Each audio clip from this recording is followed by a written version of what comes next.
If I could only use one technical trading indicator, what would that be? Saw this on another topic and I thought, that's actually an interesting thought process, thought experiment. So I wanted to share with you how I would answer that question. So let me go to my desktop and I'll walk you through why I would choose this one indicator. So the indicator that I would choose is called a candlestick. And it's cheating, but not really. What do I mean by that? Well, the powerful thing about a candlestick and why I would choose it is twofold. Number one, it revolves around price action. In fact, that's the core driving dynamic, is price action itself. And that's what ultimately matters to us as traders and investors. What's going on with the price? What is the price doing? And that's what a candlestick revolves around.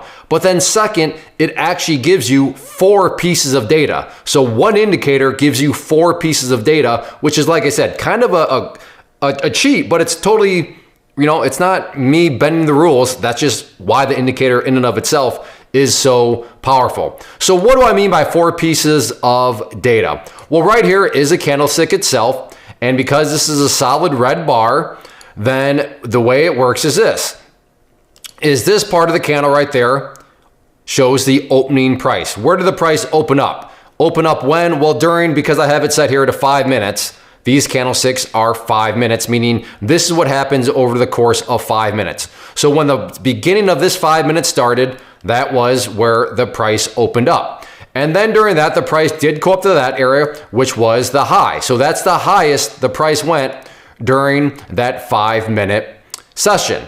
And then where did the price go during the low of that 5 minute session? Well, down here. So that was the low. That was as low as the price got during that 5 minutes. And then where did the price ultimately close and stop during that 5 minutes? Well, right there, that was the close. So right there are 4 pieces of data, which is fantastic. The high, the open, the close, and the low. Now, it does get flipped around if you see a green candle. So same 4 bits of data, just they're rearranged in different areas. So over here we have a candle that's green, meaning where did the price, actually let's use this candle right here. Where did the price open in this situation? Well, right down there. The bottom part of this, if you want to just call it a box, perfectly fine. That was the open. And then if you look really, really close, the price dropped down just so little bit. But there's this lower, as they would be called wicks or shadows. So the lower shadow, the lower wick right there represents the low.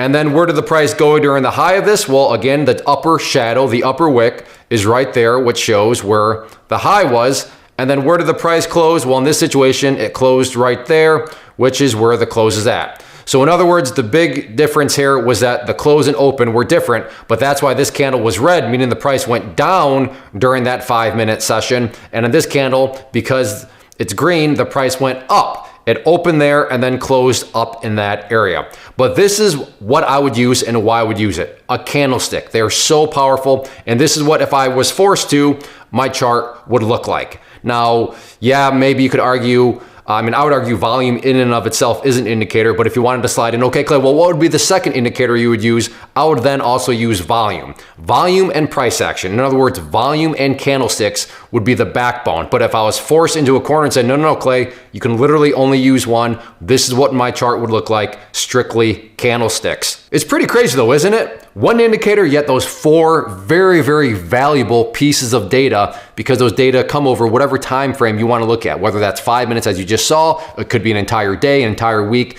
very, very flexible and customizable in that regard, which again prompts me to say, yeah, I would choose price action via candlesticks. If you do want to learn more about candlesticks, I do offer quite a bit more resources. Just go to claytrader.com, which is my site. But yeah, that is how I would answer that question. If I could only use one technical trading indicator, I'm going all in on candlesticks.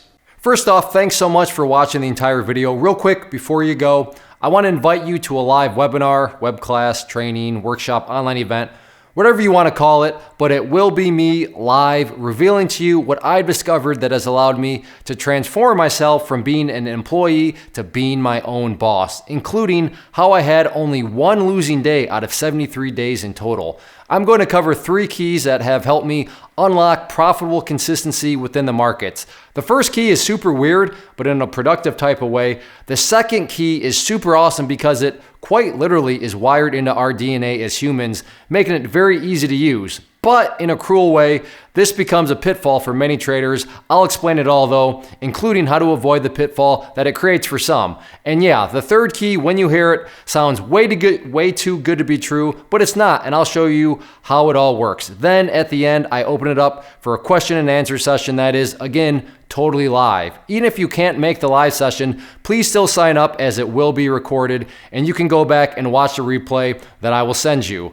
Click the image on the screen or click the link down in the description box so you can get the date and time and claim your spot, which I should note is limited due to the fact that this truly is a live event. If you have any questions, let me know. If not, I'll be seeing you soon.